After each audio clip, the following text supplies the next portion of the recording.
Assalamu alaikum dear students. I am a teacher of Junior Campus High School. Hope so all of you will be fine. Today we will discuss unit number 8, lecture number 11.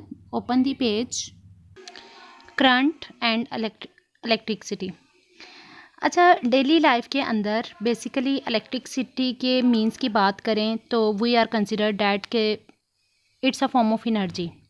Energy से मुराद के जो basically electricity है वो हमें energy provide करती है different काम करने के लिए. अगर हम अपने डेली लाइफ के अंदर घरों के अंदर बात करें, हमारे घर के अंदर जितने भी अप्लायंसेस हैं, रेफ्रिजरेटर्स हैं, एसी हैं, कूलर हैं, फैंस हैं, लाइट्स हैं, वो सब के सब जो हैं वो इलेक्ट्रिसिटी की बेस के ऊपर चल रहे होते हैं. अब जो इलेक्ट्रिसिटी है ये बेसिकली एनर्जी की फॉर्म इम्पॉर्टेंट है क्योंकि इस एनर्जी को हीट एनर्जी और सेकेंड वन लाइट एनर्जी के अंदर कन्वर्ट कर सकते हैं. अगर बल्ब को ऑन करते हैं तो it will convert to light energy. अगर आयरन वगैरह या टोस्टर वगैरह को हीटर को गर्म करते हैं तो बेसिकली लाइट तो हम ऑन करते हैं, वो हमें हीट प्रोवाइड कर रही होती है, तो it is known as heat energy. अब डिफरेंट काम्स करने के लिए घरों के अंदर जितने भी काम हो रहे होते हैं उन कामों को करने के लिए इलेक्ट्रिसिटी जो है वो रिक्वायर्ड है. We have already discuss that. अब इलेक्ट्रिक करंट जो है ये बेसिकली क्या चीज़ है, इलेक्ट्रिक करंट किस चीज़ को कहा जा रहा है. आप लोगों ने एक बात याद रखनी है कि इलेक्ट्रिक करंट जो है ये बेसिकली फ़्लो ऑफ चार्जेस है. चार्जेस मूव करेंगे तो करंट फ़्लो करेगा. अब जो चार्जेस हैं इसकी 3 टाइप्स होती हैं. इट कैन बी इलेक्ट्रॉन्स,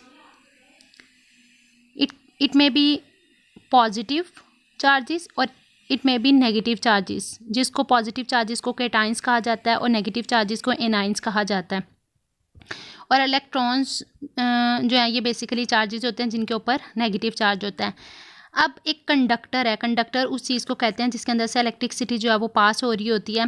तो कंडक्टर के अंदर से सॉलिड फॉर्म के अंदर होते हैं. अगर कंडक्टर के अंदर से इलेक्ट्रिसिटी पास हो रही होती है तो it is due to the presence of electrons की मौजूदगी की वजह से. इलेक्ट्रॉन्स का जस्ट मौजूद होना काफ़ी नहीं होता, ये एक जगह से दूसरी जगह मूव कर रहे होते हैं. और अगर हम लिक्विड और गैस की बात करें तो उनके अंदर जो मूवमेंट और मोशन, जो चार्जेस की जो मूवमेंट या मोशन होती है, इट में भी पॉजिटिव और नेगेटिव आइंस, उसमें इलेक्ट्रॉन्स नहीं होते. और गैस या लिक्विड कंडक्टर्स के अंदर से जो इलेक्ट्रिसिटी पास कर रही होती है वो पॉजिटिव और नेगेटिव आइंस की वजह से कर रही होती है. लेकिन आप लोगों ने एक बात याद रखनी है कि मूवमेंट ज़रूरी है और किसी चार्जेस का होना ज़रूरी है. Now the definition is the amount of charge that passes through any cross section in 1 second is called a current. अब क्रॉस सेक्शन से क्या मुराद है, यहाँ पे अगर कंडक्टर की फॉर्म की बात करें, it is one side and it is second part. तो ये बेसिकली यहाँ पे इन्होंने ये वाला एरिया जो है ये बनाया हुआ है, ब्लू कलर के सर्कल को उन्होंने एक क्रॉस सेक्शन कंसिडर किया, ये दूसरा क्रॉस सेक्शन. तो 1 सेकेंड के अंदर से जितने नंबर ऑफ़ चार्जेस इसके अंदर से फ़्लो करेंगे 1 सेकेंड के अंदर, तो वो उसका करंट कहलाएगा. तो यहाँ पे राइट है the amount of charge that passes through any cross section in 1 second is called a current. अगर चार्जेस पॉजिटिव, नेगेटिव या इलेक्ट्रॉन तीनों हो सकते हैं किसी भी क्रॉस सेक्शन के अंदर से 1 मिनट के अंदर जो पास हो रहे होते हैं उसको हम करंट कहते हैं. Now the definition is, it is a important one, learn also the short question. Current की डेफिनेशन और उसका formula. If Q charges passes through any cross section, मतलब चार्ज जो है वो क्यू कंसिडर है कि नंबर ऑफ़ चार्जेस को, ये इलेक्ट्रॉन हो सकते हैं पॉजिटिव या नेगेटिव, उसने जनरल जो है वो कंसिडर कर लिया है, किसी क्रॉस सेक्शन से गुजरे in time T second, then the current I can be written mathematically I is equal to Q by T. Q number current है और टी जो है वो टाइम पीरियड है. तो नंबर ऑफ़ चार्जेस को टाइम पीरियड के साथ डिवाइड करें तो ये करंट की डेफिनेशन होगी. The unit of current in system international unit is ampere. आप लोगों ने एमसीक्यूज़ के लिए भी लर्न करना है. It is denoted by A. Current can be measured by connecting an ammeter. Ammeter भी हम आगे पढ़ेंगे कि ये किस तरह जो है वो करंट को मेजर करने के लिए यूज़ होता है. तो ये एमसीक्यूज़ के लिए भी आप लोगों ने याद रखना है. In series with a circuit for your information, 1 micro ampere it is equal to 10⁻³ ampere और इट इज़ मिली एम्पेयर और it is micro ampere 10⁻⁻⁶ ampere. Conventional current. Start पे जब जैसे जैसे इलेक्ट्रिसिटी की जो डिस्कवरी है, जब वो डिस्कवरी हुई तो ये कंसिडर किया जाता था कि करंट जो है ये बेसिकली पॉजिटिव चार्जेस की मूवमेंट की वजह से फ्लो करता है। अब अगर एक सेल, एक बैटरी सेल का जो जितने भी सेल टॉयज वगैरह के अंदर ये क्लॉक में डाले जाएं तो उसको अगर आपने कभी देखा हो तो उसकी एक साइड टर्मिनल पे लिखा होता है पॉजिटिव और दूसरे के ऊपर लिखा होता है नेगेटिव। वहाँ पे भी दो साइड्स बने होते हैं जिसको आप क्रॉस सेक्शन जो है वो कंसिडर कर सकते हो। तो पहले ये कंसिडर किया जाता था कि बैटरी के पॉजिटिव चार्जेस की तरफ, बैटरी के पॉजिटिव टर्मिनल की तरफ से चार्जेस फ्लो करते हैं और वो नेगेटिव टर्मिनल की तरफ मूव करते हैं। यू आर कंसिडर डैट कि यहाँ पे पॉजिटिव अगर साइन हो और यहाँ पे नेगेटिव साइन हो तो चार्जेस जो मूव करेंगे वो पॉजिटिव से नेगेटिव साइड के ऊपर मूव करेंगे। This is called the conventional current. ये आप लोगों ने डेफिनेशन भी लर्न करनी है, लेकिन न्यू डेफिनेशन के अकॉर्डिंग जो करंट है वो बेसिकली पॉजिटिव चार्जेस की वजह से फ्लो नहीं करता। जो करंट फ्लो करता है ये ड्यू टू द मोशन या मूवमेंट ऑफ इलेक्ट्रॉन्स की वजह से करता है। और इलेक्ट्रॉन के ऊपर जो चार्ज होता है वो नेगेटिव चार्ज होता है और इलेक्ट्रॉन्स मूव करते हैं। आप लोगों ने याद रखना है जो अट्रैक्शन होती है हमेशा अपोजिट चार्जेस के दरमियान में अट्रैक्शन होती है। तो इलेक्ट्रॉन के ऊपर नेगेटिव चार्ज होता है और इलेक्ट्रॉन जो है वो बैटरी के नेगेटिव टर्मिनल से मूव करते हुए पॉजिटिव टर्मिनल की तरफ मूव करके जाते हैं। तो ये बेसिकली करंट जो मूव कर रहा होता है due to the flow of negative charges, और नेगेटिव चार्जेस इलेक्ट्रॉन्स को यहाँ पे कहा गया है। अब हम इसकी मूवमेंट की बात कर लेते हैं। इवन दो के मूवमेंट के ऊपर बात हुई है कि वो नेगेटिव से पॉजिटिव की तरफ मूव करेगा। अगर कन्वेंशनल की बात करेंगे तो वो ऑपोजिट होगा, पॉजिटिव से नेगेटिव की तरफ चार्जेस का फ्लो। लेकिन अगर दूसरे करंट की बात करें तो ये नेगेटिव टर्मिनल से पॉजिटिव टर्मिनल की तरफ मूव हो रहा होता है। Keep in mind the electron do not flow through a conductor like a stream. ऐसा नहीं होता कि वो बिल्कुल एक कतार की तरह एक लाइन के अंदर जो है वो नेगेटिव टर्मिनल से पॉजिटिव टर्मिनल की तरफ मूव कर रही होती हैं। उनकी जो मोशन होती है वो रैंडम मोशन होती है। रैंडम मोशन से मुराद एक इलेक्ट्रॉन कभी इसकी वॉल के साथ स्ट्राइक करता है, कभी आपस में स्ट्राइक करते हैं। तो ये फ्री इलेक्ट्रॉन्स की मूवमेंट जो है उसको कंट्रोल नहीं किया जा सकता, जिस साइड पे मर्जी मूव करना स्टार्ट कर देते हैं। स्ट्रीम के अंदर एक लाइन के अंदर ये मूव नहीं कर रहे होते।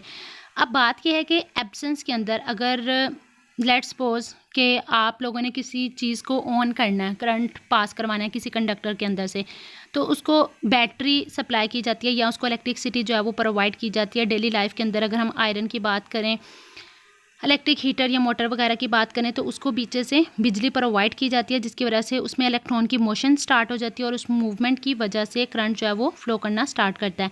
लेकिन एब्सेंस के अंदर क्या होता है, एब्सेंस के अंदर जो है वो करंट क्यों नहीं फ्लो कर रहा? उसके अंदर तो इलेक्ट्रॉन तब भी मौजूद हैं। होता ये है कि इस साइड पे जितने नंबर ऑफ नेगेटिव चार्जेस होते हैं नेगेटिव टर्मिनल के ऊपर, और ये वाला हमने पॉजिटिव टर्मिनल अगर कंसिडर किया था, नेगेटिव वाले साइड पे जितने इलेक्ट्रॉन्स फ्लो कर रहे होते हैं इस तरफ जा रहे होते हैं, पॉजिटिव वाले साइड पे इलेक्ट्रॉन्स मूव कर रहे होते हैं। इन दोनों का अफेक्ट जो है वो कैंसिल आउट होकर टोटल नेट इलेक्ट्रिक जो करंट है वो ज़ीरो हो जाता है। लेकिन जब एक कंडक्टर को बिजली प्रोवाइड की जाती है, उसको इलेक्ट्रिसिटी दी जाती है, तो ऐसा होता है कि इसके अंदर जो मौजूद इलेक्ट्रॉन्स हैं उनको एक फ़ोर्स मिलती है जिसको इलेक्ट्रिक एक्सपीरियंस फोर्स कहा जाता है। उस फोर्स की वजह से इलेक्ट्रॉन जो होते हैं वो नेगेटिव की तरफ से मूव होकर उनको पुश किया जाता है पॉजिटिव की तरफ से, क्योंकि उन्होंने पॉजिटिव चार्जेस की तरफ उसको अट्रैक्शन फील हो रही होती है। उस अट्रैक्शन की वजह से वो नेगेटिव से पॉजिटिव टर्मिनल की तरफ मूव करना स्टार्ट कर देते हैं, बजाय इसके कि आपस में भी एक दूसरे के साथ साथ स्ट्राइक कर रहे होते हैं। As the electron have negative charge they carry the negative charge while moving through the circuit. How we can assume that the amount of positive charge flowing in one direction is equivalent, बराबर है to the same amount of charge flowing in opposite direction. No example देख लेते हैं कि किसी भी body के ऊपर जो है वो कितना चार्ज फ्लो कर रहा है। Let us consider the following example to consider. यहाँ पे टू बॉडीज़ हैं, body A and body B. Body A के ऊपर चार्ज है +10C एंड बॉडी बी के ऊपर चार्ज है -10C। अब अगर करंट इन दोनों को एक सीरीज़ के साथ या करंट के साथ जो है ये बैटरी के साथ कनेक्ट कर दिया जाए, तो उस केस के अंदर